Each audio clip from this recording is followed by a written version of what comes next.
Welcome to the Deep Dive. We're here to take complex topics and, well, really unpack them for you, giving you those essential insights, maybe some surprising facts too, that help you feel truly well informed. Today, we're plunging into the recent NATO summit. Now, on the surface, this might have looked like just another routine gathering, right? But underneath all the diplomatic handshakes, it actually revealed some pretty profound shifts. We're talking global power, military strategy, even the economic realities facing nations. Our mission today, then, is to explore the, frankly, extraordinary demands made at this summit. We want to look at the ripple effects now washing across Europe and how cutting-edge tech, especially AI, is fundamentally reshaping what defense even means. We're drawing heavily on the analysis from Muki Tenenbaum, specifically his work in El Observador International on YouTube. He offers a, let's say, unique and often sharp lens on this geopolitical chessboard. Yeah, it's really striking, isn't it, how one single event can become this crucible, forcing so many different interlocking issues right to the surface all at once. You've got military alliances bumping up against national sovereignty. You've got huge questions about economic policy, and maybe most importantly, this rapidly accelerating future of warfare itself. So our goal here is really to connect those dots for you to show that bigger picture of what's genuinely at stake. Not just for the nations involved, but really for the global order as we know it. Okay, let's get into it then. The lead-up, as you said, wasn't ordinary at all. Tenenbaum points out it was quite dramatic, almost theatrical, setting a deliberate tone before anyone even sat down at the table. He reveals there was this very pointed message sent beforehand, a real demonstration of resolve. Indeed. Tenenbaum highlights this very clearly. He argues one of the core reasons for the U.S.'s very public action against Iran, that bombing, remember, happened just the Saturday before the Wednesday NATO meeting, was precisely to send an undeniable message. This wasn't just, political maneuvering for back home. Tenenbaum frames it as a powerful, almost raw demonstration of intent.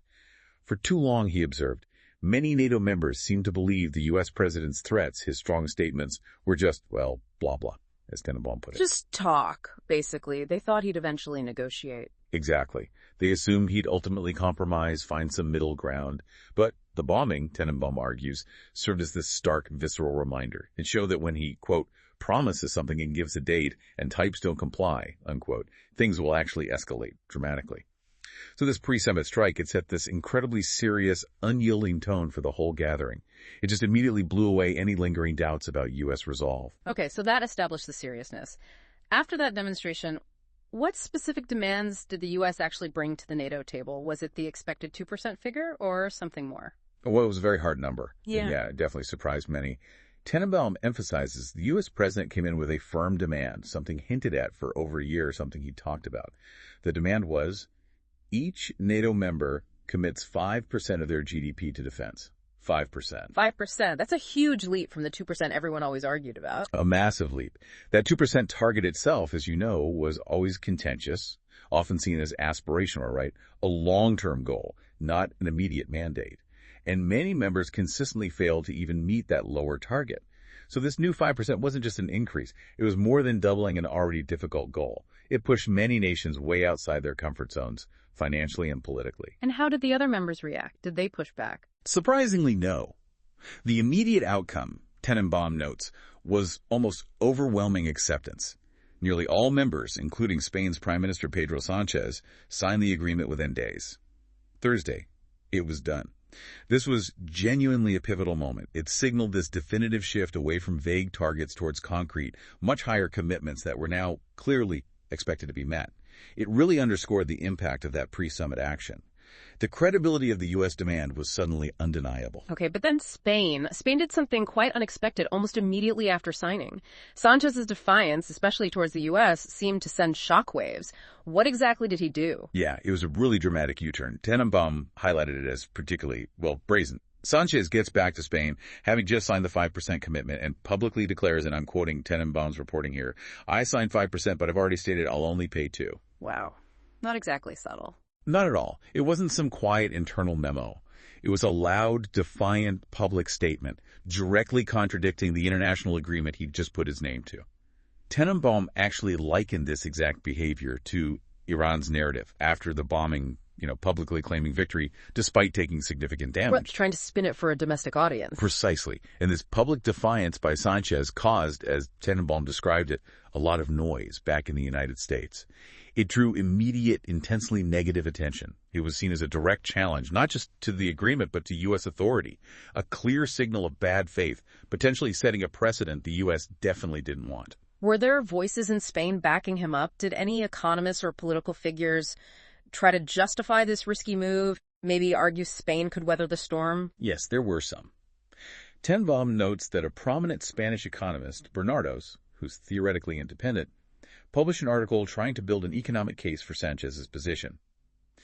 Bernardos argued that even if the U.S. imposed tariffs just on Spain, which he thought was unlikely, given how Europe often acts as a bloc, it wouldn't actually hit Spain's GDP that hard. What was his reasoning? His analysis suggested only about 4% of Spain's exports go to the U.S. So the argument went the economic blow would be minimal, manageable. He even claimed these wouldn't force cuts to things like pensions or social programs, a critical point given Spain's huge public spending, which Tenenbaum called dementia, or insanely high, alongside very high taxes. So basically arguing Spain was insulated enough. That was the attempt. To downplay the economic risk, suggesting Spain could stand firm without compromising its social model. But, Tenenbaum points out, despite this academic backing, very harsh voices against Spain were immediately heard in the U.S. Bernardos' arguments didn't seem to soothe Washington's anger at all. Right, the political challenge remained, regardless of the economic spin. So Spain chose defiance. What are the actual levers the U.S. can pull here? What are the potential consequences Tenenbaum outlines? It sounds like it goes way beyond just tariffs. Oh, absolutely. The leverage the U.S. holds is substantial, and Tenenbaum details several critical forms. He indicates the U.S. is already discussing cutting Spain off from key modern resources, specifically things like artificial intelligence capabilities and crucial satellite coverage. Wow, that's huge in today's world. It's profound. Modern military ops, intelligence, even critical infrastructure rely heavily on these technologies. Losing access would severely hamper Spain's defense and intelligence. And while Spain isn't, right next door to Russia like Norway or Poland, Tenenbaum points out it has these unique, very specific vulnerabilities. You mean Ceuta and Melilla? Exactly. Those two autonomous Spanish cities on Moroccan territory in North Africa. They're strategically vital for Spain, but they're technically not covered by the core NATO agreement. The treaty typically covers the North Atlantic region, and the standard interpretation puts these cities outside that direct protective scope. And the U.S. has a decent relationship with Morocco. Right. So there's a serious concern, Tenenbaum notes, that without explicit U.S. support, without that deterrent factor, Morocco might feel emboldened. They could try to exert pressure, maybe a blockade, or even attempt to take control. Spain could be left defending those vulnerable outposts without the formidable backing of the U.S. A really precarious spot. That's a serious territorial risk. What else is on Tenenbaum's long list of potential repercussions? Well, beyond territory, there's the economic pain. The U.S. could, for instance, just block Spanish companies from bidding on U.S. government contracts, those big tenders. For many Spanish firms, especially in sectors like infrastructure, tech, defense, those contracts are a huge chunk of their profits. Being shut out would cost them billions. Okay, that's direct economic pressure. And then there's perhaps the most insidious leverage in the long run. Spare parts for military equipment. The U.S. could simply stop providing them.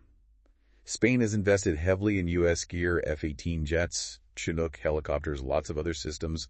If the support, the parts, the software updates dry up, those expensive investments become useless. Exactly. They effectively turn into scrap metal over time, as Tenenbaum puts it. This dependency gives the U.S. incredible power. Comply or watch your military capability degrade.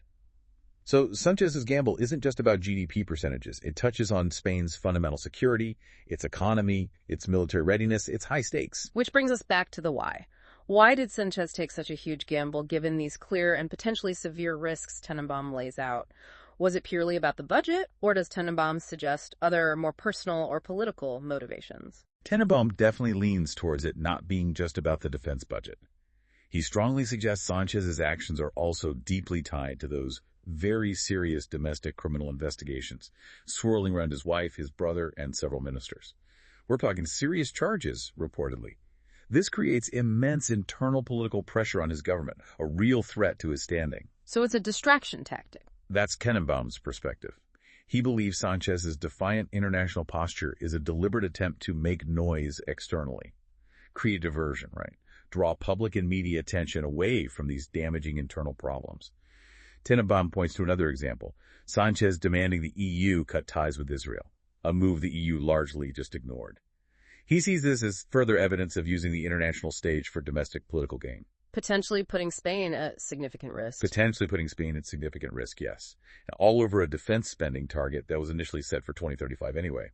It looks, from Tenenbaum's analysis, like a very dangerous political calculation aimed squarely at shoring up his domestic position. Okay, so Spain's situation is clearly unique, driven by this defiance. But let's zoom back out to the rest of Europe. What ultimately pushed the other nations to agree to this big 5% increase, especially after years of resisting lower targets? What was the real tipping point for them? Well, Tenenbaum points to a confluence of factors all hitting at once. Firstly, there's Ukraine. The ongoing, incredibly brutal struggle there served as this stark, undeniable, real-time reminder of Europe's own vulnerability. It just shattered any illusions. For decades, Europe enjoyed this post-Cold War peace, relying on the U.S. security umbrella, underinvesting in their own militaries, the so-called peace dividend. Ukraine ended that abruptly. And the second factor. The second, and Tenenbaum really emphasizes this, is the U.S. president's demonstrated willingness to act. His actions, like the Iran strike, showed he wasn't bound by traditional U.S. foreign policy norms. This meant his threats, unlike maybe some from past administrations, were suddenly seen as entirely credible. When he talked about withdrawing support or imposing consequences, European leaders now believed he actually meant it. That changed the whole calculation. So it's the combination of seeing the threat in Ukraine and believing the U.S. warnings. Exactly. And that leads to a crucial psychological element. Tenenbaum highlights. How does this level of threat actually feel to Europeans who've been secure for so long? He points to the Iran-Israel drone and missile exchange. Seeing that kind of conflict erupt seemingly overnight, that was a profound, immediate, terrifying wake-up call for Europe. He draws a comparison, doesn't he? He does, a very vivid one. People in Tel Aviv, he says, are somewhat psychologically prepared. They have hardened rooms, they understand the existential threat, they're geared for resilience. But Tenenbaum asks you to imagine just one or two missiles over Paris or Madrid. The panic, he asserts, would be absolute, catastrophic. Europe simply isn't ready, psychologically or physically. That chilling realization, plus knowing Russia's vast missile capabilities and its willingness to use force, that created this palpable, undeniable fear across the continent. And that fear was the real driver. Tenenbaum argues that fear, more than anything else, more than political persuasion or economic logic, directly drove the consensus to finally say yes to higher defense spending. It became a matter of pure self-preservation. So this urgency got them to agree to 5% by 2035. But Tenenbaum seems to think even that timeline is optimistic, that reality might force their hand much sooner. Yes, exactly. Tenenbaum predicts that the 2035 deadline will inevitably move forward much sooner because, quite simply, they have no choice. The geopolitical reality, Ukraine, the U.S. stance, it all dictates a faster pace. And you can already see this newfound urgency in the actions of major players. Look at Germany. Traditionally so cautious about military spending, right? Post-WWII history looms large. Now, they committed a staggering 650 billion euros. Tenenbaum puts that near $1 trillion to rearm the Bundeswehr. That's a monumental, almost revolutionary shift. A complete reversal. Absolutely. Yeah. And others are following. Poland, always wary of Russia, is massively upgrading its military. France is modernizing. The Czech Republic, other Eastern European nations too. Even the UK, already a major defense spender and close U.S. ally, has agreed to hit that 5% target earlier than planned. They recognize the heightened threat. So it's a widespread rearmament effort. It really is. It's not just about ticking a box for NATO. It's about a fundamental, urgent shift in European strategic thinking, driven by this deep, undeniable sense of insecurity and the perceived threat from the East.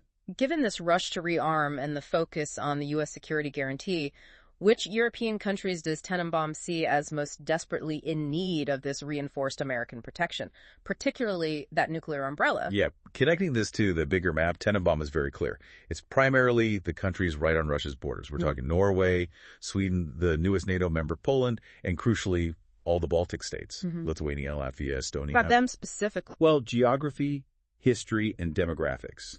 They share borders, they have histories of Russian or Soviet occupation, and some have significant Russian minority populations, which they fear could be used for destabilization.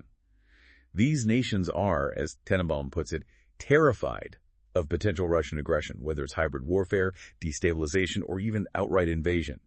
They desperately need that American umbrella of coverage. And crucially, as you mentioned, that includes the nuclear umbrella. That's the ultimate deterrent. It is. It's not just about conventional support. It's knowing that the ultimate U.S. deterrent stands behind them. Without it, they'd feel incredibly exposed.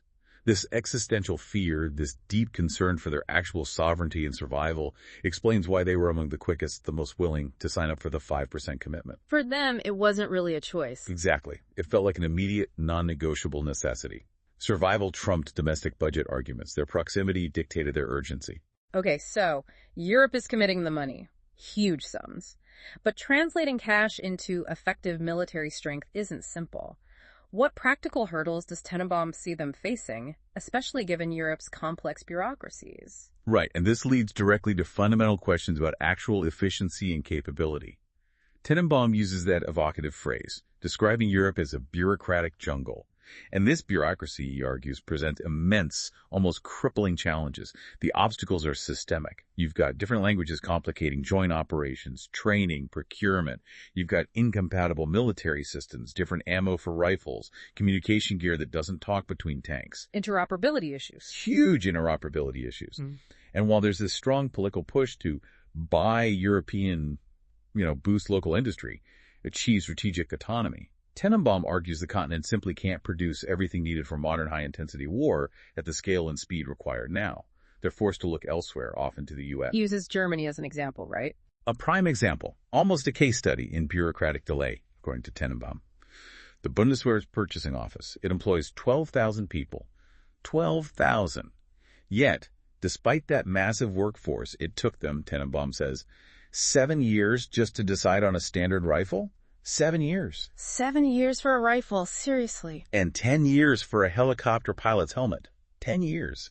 Tenenbaum stresses that a huge amount of their effort goes into ensuring compliance with every single EU rule and regulation, this labyrinth-fine red tape. He even uses that almost comical analogy, the supposed 11,000-page manual for growing cabbage in England post-Brexit, just to illustrate the sheer complexity involved. So the bureaucracy itself is a major bottleneck. It delays things terribly, as Tenenbaum puts it. It turns urgent modernization into this painfully slow crawl, sometimes making equipment obsolete before it even gets fielded. It's a fundamental structural problem that money alone can't easily fix. And beyond just the red tape, Tenenbaum points to philosophical debates holding things back too, particularly around artificial intelligence. It's not just what they can buy, but what they allow it to do. Exactly. And what's really fascinating here, Tenenbaum outlines, is this very active, very deep discussion within NATO about AI ethics in warfare. Some members, particularly those with more progressive governments like Norway, have these very strict moral and ethical rules. A core principle for them is that AI cannot decide by itself to kill someone. So a human always has to be in the loop for lethal decisions. Always. AI can help with targeting, analysis, sure, but the final pull-the-trigger decision must be human.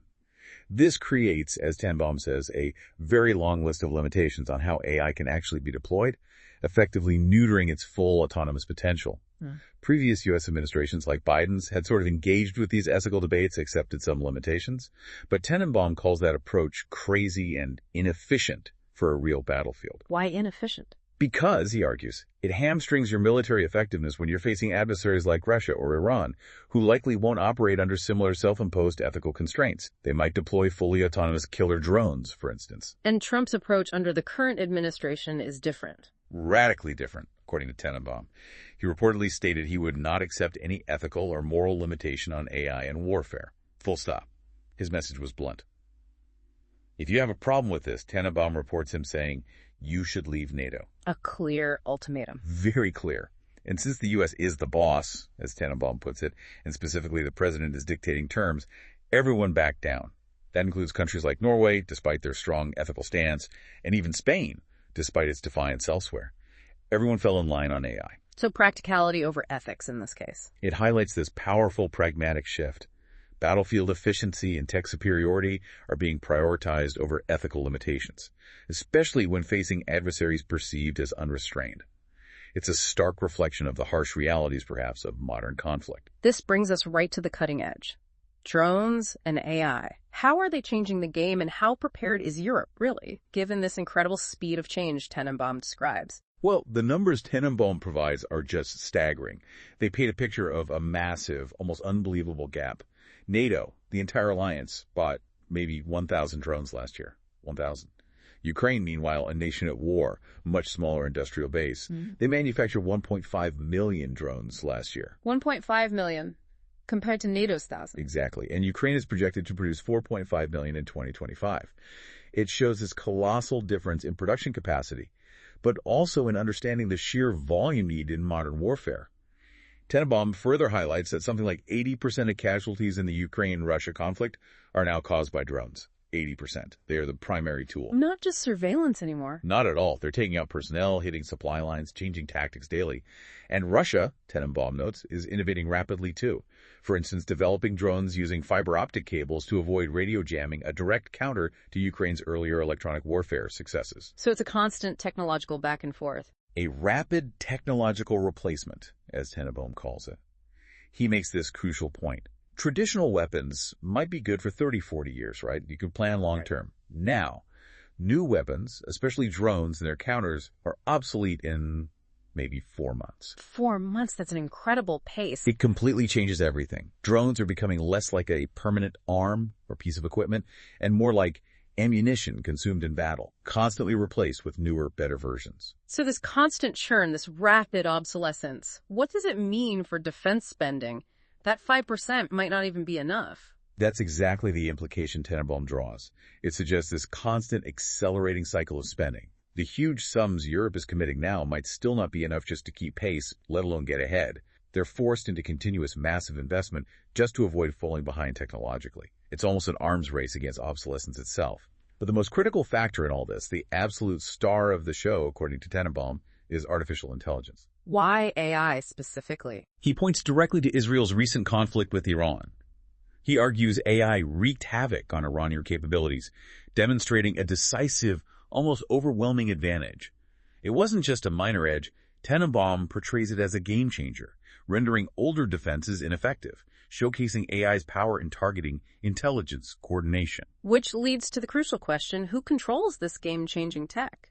And Tenenbaum is unequivocal. The United States has absolute control. It's not just about the chips, though that's part of it. NVIDIA's specialized AI chips are incredibly complex, expensive, hard to make. It's also, critically, about the cloud infrastructure, the massive data centers and networks needed for advanced AI. The U.S. dominates that. Hardware and infrastructure. What about the people? The human element is key, too. Tenenbaum estimates maybe only 100 truly top-tier AI experts globally pushing the boundaries, maybe fewer. You see companies like Meta reportedly offering insane sums, like $100 million, just to sign one expert. That shows the scarcity. So chips, cloud, and talent give the U.S. immense leverage. Immense, almost unparalleled leverage, Tenenbaum argues. No other nation really has that complete package of control over the foundational elements of advanced AI. There's a lot of public worry about AI becoming like nukes, an existential threat. Does Tenenbaum share that level of concern, or does he see it differently? He offers a more nuanced take. He argues AI itself doesn't want anything. It's a tool, a glorified screwdriver, as he puts it. Dangerous in the wrong hands, yes, but a tool nonetheless. And because the U.S. controls those fundamental components, the chips, the cloud access, he believes widespread proliferation of truly advanced military AI is much harder than, say, nuclear tech spreading was. So he's less worried about AI running rampant than other threats. He explicitly says he's much more worried about things like biological weapons, nuclear weapons, or even space-based weapons, where he notes Russia is highly advanced. So while AI is transformative militarily, he sees its control mechanisms as more concentrated, making runaway proliferation less likely than with other WMD-level threats. And this U.S. dominance extends to conventional high-tech weapons, too. Largely, yes. The U.S. and Israel are the primary suppliers of the really top-tier stuff. F-35s, Chinooks, Israel's Iron Dome. But Tenenbaum adds a crucial caveat about Israel. They typically only sell second-generation older tech externally, keeping the absolute cutting edge for themselves. Which creates that dependency issue again. Exactly. Buying sophisticated weapons means you rely on the seller indefinitely for parts, maintenance, software updates, if that support gets cut. Your billion-dollar jets become scrap metal. Scrap metal, precisely Tenenbaum's phrase. European defense firms exist, of course, Rheinmetall in Germany, Dassault in France, making excellent tanks and jets. But Tenenbaum says they only have a piece of the puzzle. They can't offer the whole integrated system like the U.S. can. He even suggests the U.S. hasn't yet told them, no buying among yourselves, buy from me, but that's still to come. implying further pressure to buy American. Incompatibility forces buying from the same source, too. Right. For NATO forces to operate seamlessly together, which is the whole point, they need compatible systems.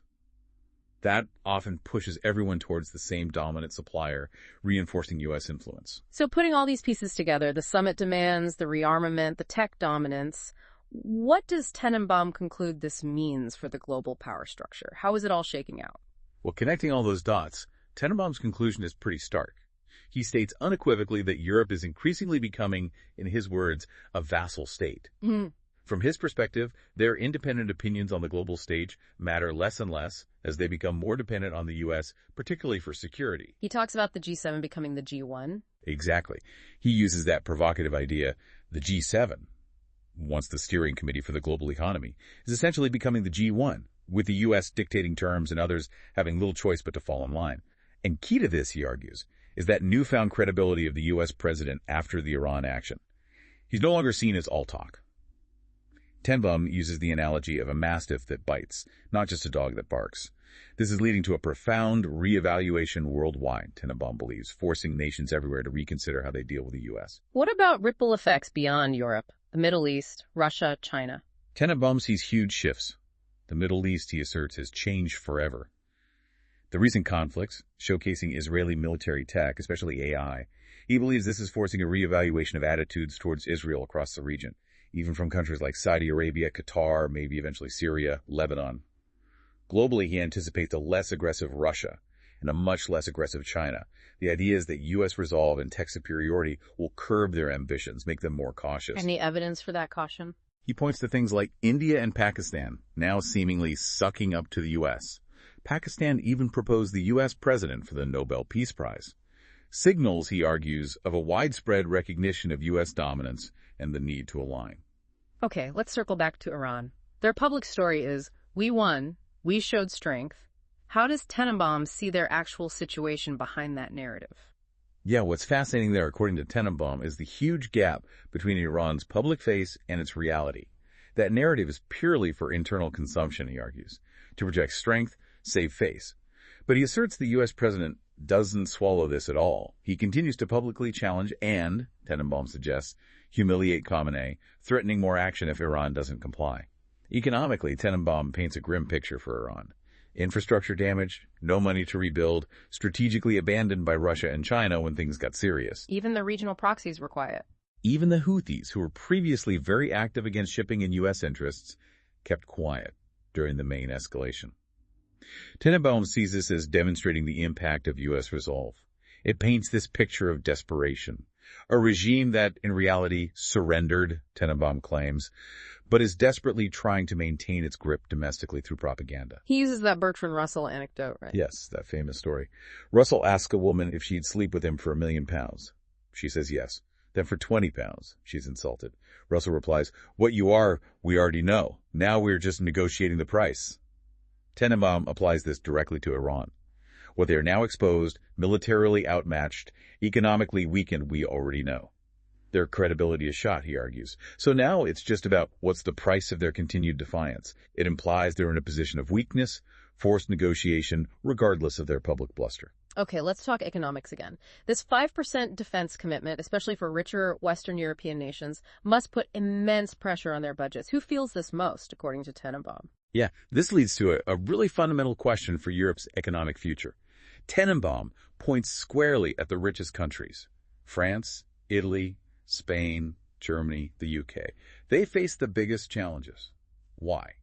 Because their economies are built around high social spending, extensive welfare states, pensions, healthcare, unemployment benefits that citizens see as entitlements. So they face a direct conflict, defense spending versus social spending. Exactly. They're forced into incredibly tough political choices. Either they make drastic cuts to popular social programs, which guarantees political turmoil, protests, maybe governments falling, or they raise taxes dramatically. But taxes are already high. He mentioned Spain's tax levels. Right, around 50% already, pushing that to 60%, 70%.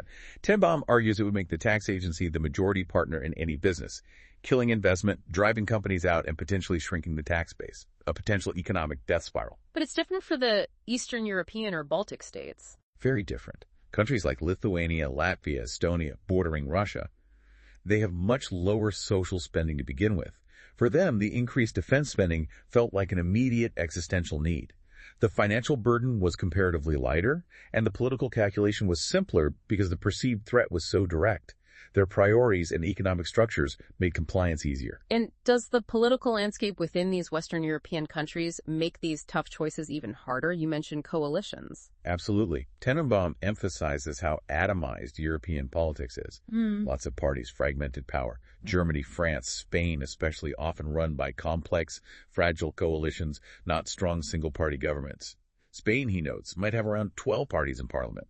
Try getting them all to agree on massive, painful cuts or tax hikes. It limits their ability to act decisively. Greatly limits what they can do, Tenenbaum argues. It makes implementing unpopular but potentially necessary policies incredibly difficult. You get legislative paralysis, watered-down compromises, constant instability. And then Tenenbaum throws another factor into the mix, AI's impact on jobs. Yes, he calls this the joker in the deck, a huge, unpredictable variable. He cites estimates that AI could displace 20-30% of EU employees within just 2 years.